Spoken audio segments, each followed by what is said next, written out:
So ganito mga paps, ngayong araw pala magtatanggal lang ako ng kalawang sa ano namin dito sa tools namin yan, okay? Gagawin ko ngayon, papakita ko lang sa inyo kung ano yung mas magandang pangtanggal ng kalawang. So sa ngayon kasi, ito meron akong turko, yan, mas merong suka.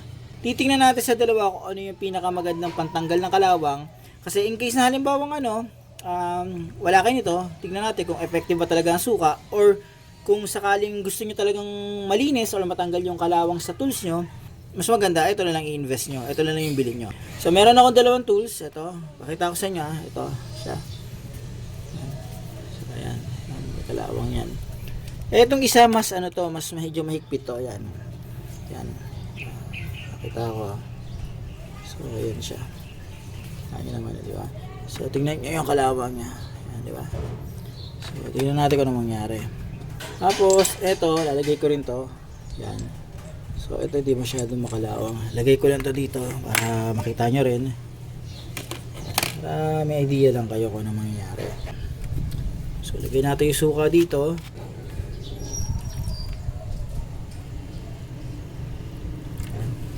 Ingat ka lang kayo dito mga paps ha, kasi masakit sa kamay to eh.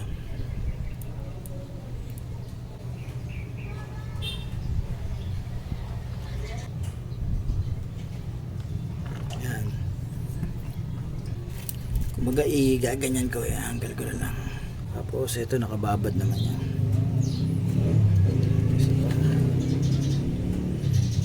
So ang gagawin ko, aantayin ko ilang oras kung anong mangyari. Titignan natin kung ano yung unang matatanggal na kalawang. Nakakadalawang oras na. 11:30 ko sinimulan. 12:30, 1:30. So dalawang oras siya. Tignan nyo yung itsura. Yung suka, kung makikita nyo yan, yung suka ayan lang siya. Pero tignan nyo yung rust converter, ganyan na kulay niya. Tapos kung titignan nyo pa yan, nagbabubble siya. Nagka-bubbles yun. Dito, may bubbles kaso konti-konti lang eh. Konti lang yun. So, ayan siya. At tapos, antayin ko ng mga ilang oras pa. Tapos mamaya, babrushin ko ng toothbrush. Yan, ito. Tignan natin kung yung magiging itsura niya pag binrush ko. So, ayan mga paps, nakakatatlong oras na ako. So, tignan natin yung itsura. So, ito siya. Ito yung sa suka. Parang halos walang pagbabago eh. Pero tignan nyo naman dito. Halos humulos na yung yung kalawang niya. Wala na ring bula. Hindi na rin bumubula. So ang gagawin ko ngayon, ibabrush ko lang to. Pero ito, medyo makapal siguro talaga kalawang nito. Kaya ganito. So ayan siya.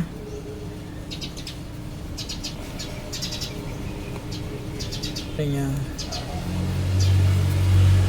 So kung makikita nyo, may pa rin siya, may kalawang. Ayan. Konti-konti pa rin yun. Diba? Ngayon, tingnan natin yung isa. Babrushin ko rin.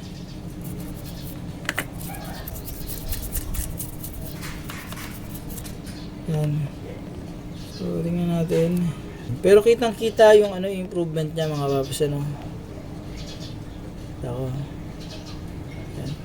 Kukumpara dito. Kitang-kita naman, di ba? Ako. Diba? So, kung pantanggal ng kalawang, mas effective talaga to. Yan, kaysa sa suka. Itong suka kasi kung pagkakatagalin ko to ng babad siguro isang buong araw, posibleng mas luminis pa siya. Pero mas mabilis ang epekto nito. Yan. Yan siya. Ngayon, pwede nyo gawin, lihain nyo na lang yan kung gagawin nyo to. Yung sa suka, ito siya. Kukunin ko katikas ito, yung yung turko.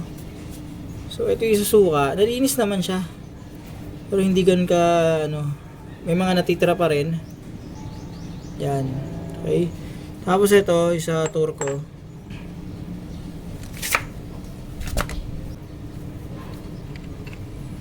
Tignan nyo Yan. Okay. So, kitang-kita nyo naman yung epekto ng ng turko. So, paano mga paps, hanggang dito na lang yung video ko. Sana kahit paano, nagkaroon kayo ng idea kung ano ba yung mas mabilis na pangtanggal ng kalawang sa tools nyo. Kitang-kita nyo naman diferensya sa turko, yan ito siya halos ano na talaga, natanggal yung kalawang niya. Tapos dun sa isa, hindi pa ganun ka pulido, hindi pa ganun ka talaga natatanggal ang kalawang. Kung may budget, ito kayo, rust converter kayo. Pero kung wala talaga, ito magsuka na lang kayo. Kung ito lang available nyo. Pero konting ano lang, paalala lang, kung magsusuka kayo, siguro mas maganda tagalan niyo yung pagkakababad sa tools. Pagkababad niyo sa tools, lihain niyo kaya meron kayong steel brush yan para matanggal lalo yung kalawang. Pero tagalin niyo yung babad. Siguro isang buong araw. So hanggang dito lang ang video ko mga paps. Maraming salamat sa inyo.